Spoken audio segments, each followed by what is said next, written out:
Today we are here. The news has been all over buying. When I say, oh God, I can't speak. Mergers, acquisitions, deals. Backroom deals, shady deals, maybe. But Sony purchased Bungie, Microsoft purchased Activision. So we are here to give you our take as middle-aged gamers. Getting into our 40s. Does this matter for you? What's going to happen in the future? What do you think? What's coming? What's going to happen for indie studios?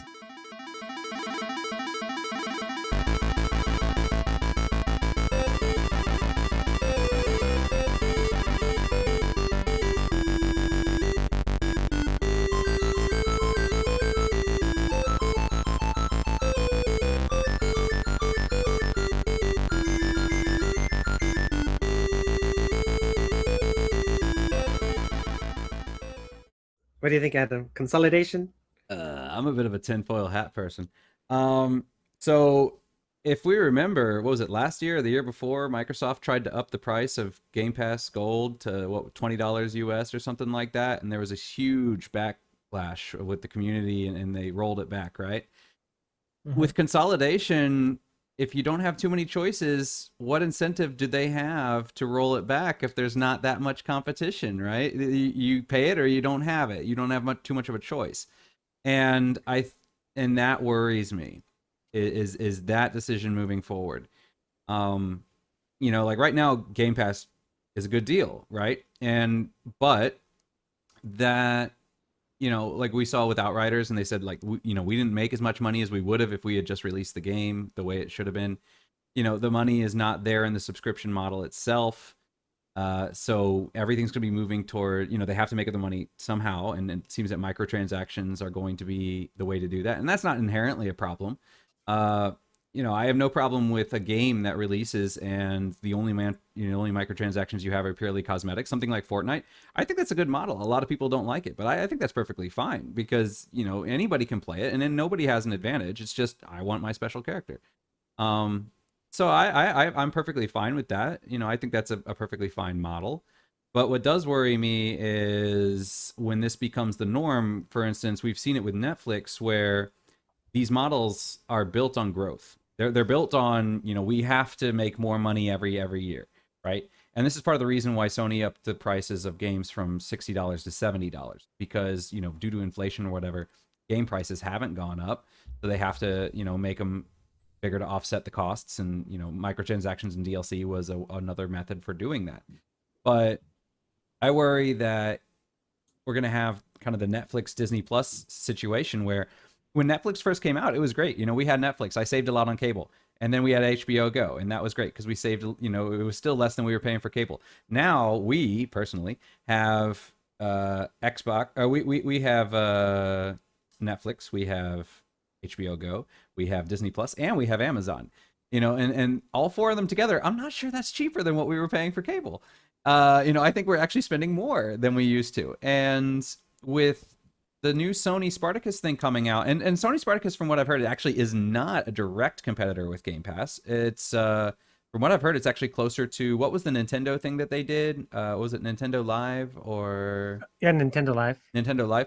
I've heard it's going to be more like that, where it's going to be basically they're going to be putting all sorts of old PlayStation titles from PlayStation 1 up to PlayStation 4 on there. So you're not going to get day one stuff like you're getting with Game Pass. It's basically going to be a giant library of older games. So you can have access to these older games, but you're not going to get new stuff day one. So it's not going to be exactly like Game Pass, but in the sense that you're not getting day one content. But it is going to be like Game Pass in the sense that it's another thing to subscribe to if you want to have all the access to all these old games. And if you're paying for Game Pass and you're paying for that, like Antoine said, Warhammer, that's 8 months, right? But if they up the price to what they were going with Game with Gold 20, that's actually just 4 months. And if you're not only on Game Pass, if you're also getting the PlayStation 1, then that's down to 2 months. And if Epic or Steam come out with something like that, you're down to 1 month. So unless you're buying 12 games a year, are you really saving money? That's my worry, is that get us hooked into this now while it's cheap and good, and then down the line we're going to be paying for it. We're not paying for it now. We're saving money now, but it's the opposite of buying a brand new car now. If I buy a brand new car now, I'm spending more now, but I'm saving more in the long run. Because I don't have to, replace as many parts, or I don't have to, or I can go longer before I have to replace parts or replace the car. I think this is kind of the opposite, where it's like, hey, look at this great deal, but then you're going to be paying for it down the line. The money's down the line, not up front. So that's my thing. And then also with all these NTFs I could keep calling them NFTs, with NFTs and all that, and the idea of like resale and all that, and that's going to be. So we're if Fortnite wants to release a skin, they can say like we're only going to release 100 of them, so only the first 100 people that buy them can have this skin, and then we can sell it for a normal price, or we can sell it for even a jacked up price because it's a collector's item. But then those people will resell them, but now that they're collector's items, they're worth more, and they're going to be taking a cut from that every single time. And I worry about where this is going in the future. I don't call me skeptical, but I don't trust big corporations to be responsible with my money. Or to be looking out for me. I don't expect them to be looking out for me. Maybe I'm just a skeptic or a cynic or whatever, but that's my take. No, you're right, because when Sony ups the price of the game to $70, it's expensive to make a game and everything and to put on a CD.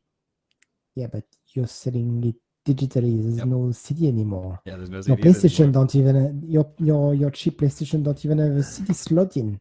You're just buying online. Stop talking about distribution. That's right. You're winning everywhere.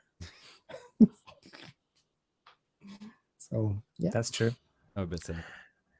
Yeah, I mean, I think on the Tencent front, I think given recent political developments, I think Tencent is out of game development and stuff because they've been such a big clampdown. I think we don't need to worry about them at all. But I think moving forward, there's still Apple. Apple has big ambitions, right? With that whole Apple family plan where you pay $65 a month, and in the States, you get Apple Gaming, you get Apple Music. And Apple's been buying a lot of mobile developers like Oceanhorn. I don't know if you guys play that. It was a big sort of like Zelda-like game on the iPad. It was on the Switch eventually.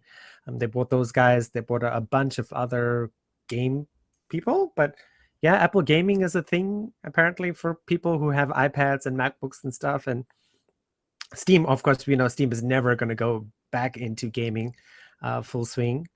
Nintendo is an interesting thing. I think they've got their segment. So it's going to be interesting to see how things. I don't know if did you guys see the news that you guys know what our Chromebooks are, right? Yeah. There's a new generation of Chromebooks coming out. It's going to be Chrome gaming books, which are just going to be like laptops geared for gaming, but with that Chrome OS and that sort of stuff going on. Kind of like Alienware. Yeah, but I mean, without the price tag though. And with the reliability? One more time, Antoine? And with the reliability? Yeah, I mean, exactly. With that, it's a pared down OS. Basically, if somebody who just wants to stream games or play basic games, I think that's the future. And like you talked about xCloud as well, that's for somebody who wants to play games and they don't want to play it on their phone or play it on their iPad, and iPads are expensive now. And not to mention there's still CPU predicted shortages for the future. So like Adam mentioned, like maybe no more consoles, right? No PlayStation 6 because, right, Apple's already bought up production from Taiwan's TSMC and say, yep, you're making our M1s, you're making our M2s, you're making our M3s. And TSMC is building a factory in where the city where Adam and I live, and they're going to do 1 nanometer chips, which is of course for Apple's M3. So in like 5 or 6 years. So it's, yeah. I mean, and it's powerful as well. So I don't know what you guys think is going to happen this year. Yeah, I think definitely Xbox, I think, is moving into let's move into this online model kind of thing. And I think that's kind of the thing is they're like, hey, we would gladly back out of the console market. If Sony wants to have it, take it. Put Game Pass on a Sony's console. And I think I think that's their ultimate goal. I don't know how much they want to do that now because I feel like it would alienate a lot of the fan base, especially because X and S just came out. But I could definitely see them moving in that direction for the next generation and just being like, screw it, And I mean, like Phil Spencer has talked about putting a dongle, plugging it into a USB port on your TV and streaming directly to your TV. And yeah, with these, I was about to say, like, how powerful is a Chromebook gaming going to be? But then if it's all streaming, who cares, right? It's just your internet connection. I mean, right now, right, you just need a good, like the idea of APUs similar to Apple's M1. Always, whenever I see tails on there, it always confuses the hell out of me. But yeah, no, APUs, right? So APUs are CPUs that have graphics units on there. M1 is one of them. AMD's done big business with this lately. They have the 4000 series of CPU. So you just need a good APU. It's cheap for you to make. You're not buying a GPU and a CPU. So I mean, you're looking $500-$600, I would estimate, for this kind of device. Can it run Crysis? Yeah, no. I mean, APUs can run most games, actually all games, at 1080. I know, I was just using the meme. But what about Yeah. Cyberpunk? Cyberpunk, of course, that's the world's most horribly unoptimized game. Okay, but I mean, like, what about that like kind of level of game? I mean, for something like Civ, you're fine. But I mean, like, Yes. if you want to be doing like the latest Call of Duty on the highest settings, is it going to be able to do that or? No. But I mean, if you're buying a Chromebook, of course, you're just looking to stream your games at 1080, or you're looking to play your games at 1080, maybe.